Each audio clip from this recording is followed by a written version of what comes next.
The Royal Crest Hotel, where the carpets are softer than clouds and the room service comes with a 3-figure bill. Fatima had never stepped foot inside a place like this before.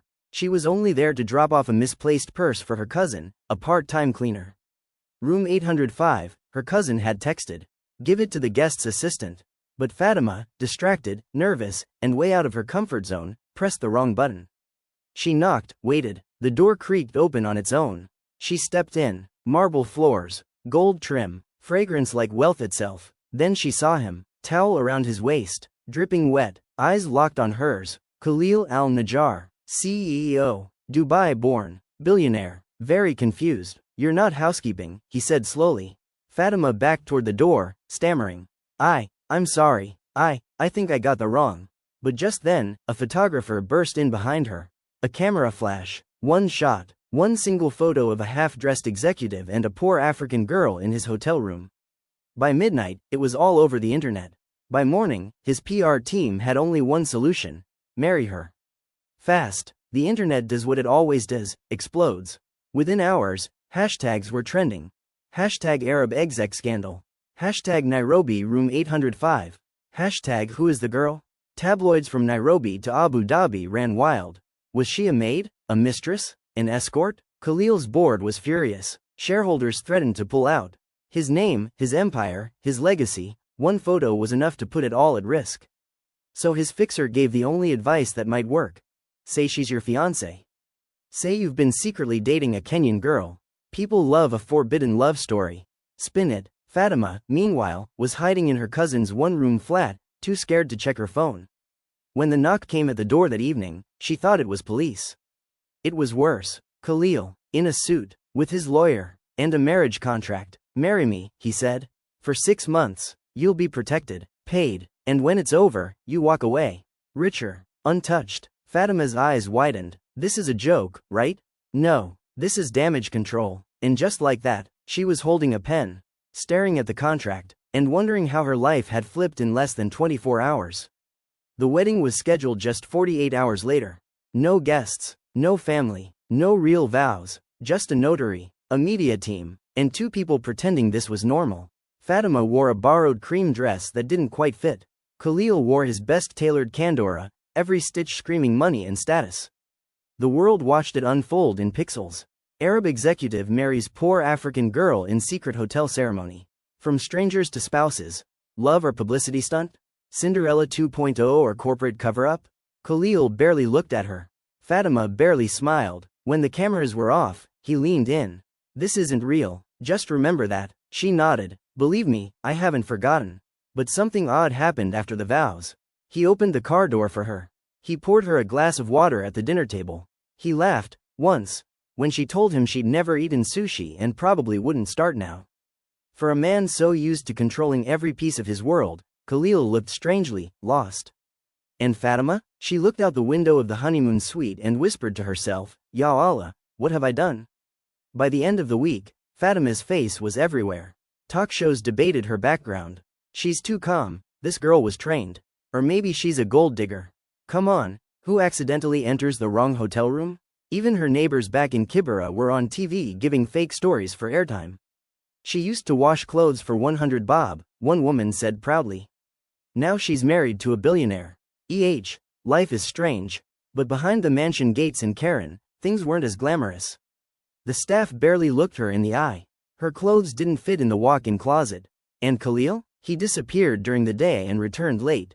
Every night, they shared a house, but not a bedroom. They shared a name, but not a life. One night, as she sat on the balcony watching the moon, he joined her, unexpectedly. You're quiet, he said. I don't know what to say in a house this silent, she answered. He sipped from a glass of wine, then asked, do you regret signing the contract?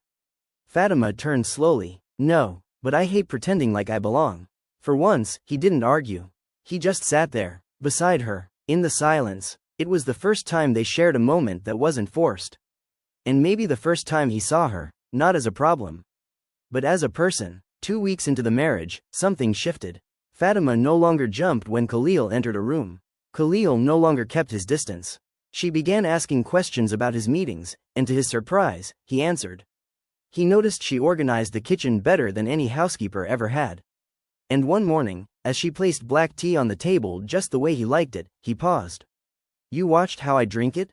She shrugged. "You said this wasn't real, but you still have a heartbeat." He laughed, genuinely this time, and it lingered, but not everyone was amused. His assistant, Nadine, noticed the closeness. His board started whispering again. This was supposed to be for PR. Why is she still living there? Why is he taking her to charity galas? Is she actually getting to him? Khalil didn't respond. He didn't owe them answers. But he owed Fatima honesty. That night, as they sat beside each other on the long couch no one else used, he looked at her differently. "You make this place feel less cold," he said. Fatima blinked, caught off guard. "That wasn't in the contract." "No," he said softly. "That's the problem." The calm didn't last long. Trouble has a way of showing up right when you start to breathe. For Fatima, it came in the form of a woman in red, tall, elegant, powerful. Her name? Layla Haddad, Khalil's ex-fiancée, the one the media had been begging to interview ever since the hotel photo went viral. Now, she wasn't on TV. She was in their living room. "I thought you had better taste," Layla said with a cold smile, eyeing Fatima like she was dirt on her heels. Fatima stood her ground, not flinching. "This isn't your home." Layla turned to Khalil. "You're ruining your reputation for this? A charity case in a wedding dress?" Khalil didn't shout. He didn't get angry. He simply said, "Fatima is my wife. You don't speak to her like that." But Layla wasn't done. "Let's see if she's still your wife after the gala this weekend. The board wants blood, and she'll be the first to go." After she left, silence filled the room. Fatima looked at Khalil. "I don't need you to fight my battles." He replied, eyes steady, "You married me because of a contract. But I defended you because I wanted to." And for the first time, Fatima didn't know whether to thank him or run. The gala was everything Fatima hated: cameras, gowns, whispers behind fake smiles. Khalil had warned her, "You don't need to impress them. Just don't let them crush you." She wore a borrowed gown. Midnight blue, elegant, simple, nothing flashy. Her hair was tied up, her confidence held together by invisible pins. They entered arm in arm. Flashes erupted, heads turned, and somewhere in the middle of it all, Fatima smiled.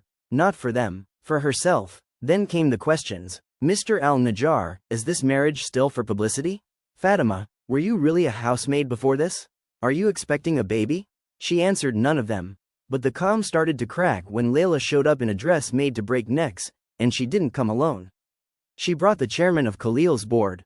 "Your little charity case is making us look weak," the chairman hissed quietly. "She has more grace than half this room," Khalil replied without blinking.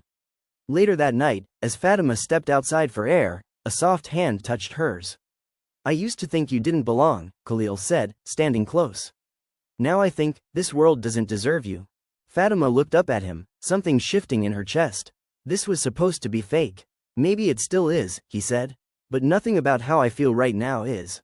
One morning, exactly 5 months and 23 days after their wedding, Fatima woke up and found the contract on the kitchen counter. A yellow sticky note was on it. "Ends next week. We should talk, K." Her stomach dropped, not because it was ending, but because she wasn't sure if she wanted it to. They weren't strangers anymore. He knew how she liked her eggs, fried hard, no runny yolk. She knew he hated phone calls before 9 a.m. They'd laughed, argued, shared silence, shared late-night tea, and she had started looking at him like a husband. That evening, Khalil sat across from her on the couch with a pen in his hand. "If you want out, you just sign," he said, voice calm but unreadable. Fatima looked at the contract, then at him. "And if I don't sign? Then we rewrite the terms." "To what?" she asked. He hesitated. "To something real." Her breath caught. "No press, no board, no deals," he continued. "Just me, and you, if you'll have me." She looked down at her hands. The same hands that had once scrubbed floors, now trembling in the home of a man who could buy skyscrapers. "I didn't walk into your hotel room by choice, Khalil," she whispered. "I know," he said. "But you stayed. That part was yours." For 3 days, Fatima didn't touch the contract. She went about her days as usual, watering the garden, attending a charity board meeting, sipping tea on the balcony. But her mind was chaos. Could she really say yes? Could she truly build something with a man she didn't even mean to meet? Or had fate chosen for her long before she had a say? On the 4th night, Khalil found her in the garden under the soft glow of the porch light. "I thought you'd made your decision," he said gently. "I have," she replied. She handed him a piece of paper. It wasn't the contract, it was a handwritten note. Yes. But no more pretending. Khalil didn't smile. He walked over, took her hand, and kissed her knuckles, like she was royalty. Not out of habit, but reverence. This time, he said, we do it right. I'll marry you again, not for headlines, but because I love you. Tears welled in her eyes, not from sadness, but from the unfamiliar weight of being chosen. And in that garden, without cameras, without contracts, without fear. Fatima leaned in, placed her forehead gently against his, and whispered, then let's begin again. 6 months later, the headlines returned. But this time, they read, Arab executive remarries his wife in a private ceremony, this time, for love. From accidental guest to lifetime partner. Fatima's unbelievable journey. No stage, no photographers, just a quiet garden in Nairobi. A few real friends, a soft breeze, and 2 people who had walked through fire, and chose each other anyway. Fatima wore a dress she picked herself. Elegant, yes, but hers. Khalil stood beside her, his eyes never once leaving hers. The vows were simple, nothing rehearsed, no promises of forever, just the truth. I didn't know what love was until I had to fake it, he said. I didn't know what I deserved until someone offered it without asking for anything in return, she replied. When they kissed, it wasn't to prove anything. Not to the world, not to the press, just to each other. Because sometimes, the wrong hotel room opens the right door. And sometimes, love isn't loud.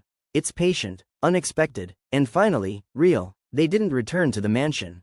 They moved into a quieter house outside Nairobi. No guards, no marble floors, no photographers outside the gate.